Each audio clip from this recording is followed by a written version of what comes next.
Bakit daw po ba may 3 Hail Marys sa pasimula ng pagdarasal ng Santo Rosario? Mga kapwa ko Kristiyanong Katoliko, ito po ay may dalawang kadahilanan. Unang-una na dyan, ang 3 Hail Marys na ito ay sumisimbolo po sa ating paggalang sa banal na Santatlo o Trinity, sa Ama, sa Anak, at Espiritu Santo. Pangalawa, ang 3 Hail Marys na ito ay tumutukoy sa tinatawag na 3 theological virtues o nararapat na pag-uugali ng isang Kristiyanong Katoliko na gaya mo. Ano-ano po ba ang tatlong ito? Ito ay faith, hope, and charity. Faith, sa ating pagdarasal ng Santo Rosario, umaasa tayo na mas lalo pang lumakas ang ating pananampalataya sa Diyos.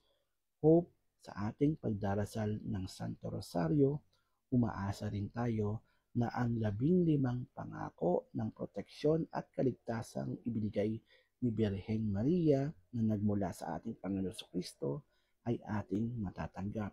At ang panghuli ay ang charity. Umaasa naman ang ating simbahan na sa ating pagdarasal ng Santo Rosario, ang mga biyaya at pananampalataya na ating natanggap ay maibibigay din natin sa ating kapwa nang sila naman ay maligtas din gaya natin. Kung gusto niyo po ng luminous rosary na ito at iba pang mga rosary, pwede niyo pong itap ang yellow basket ko. Yun lamang po, hanggang sa muli. Sana po nakatulong, Brother Paul po. God bless sa lahat sa inyo.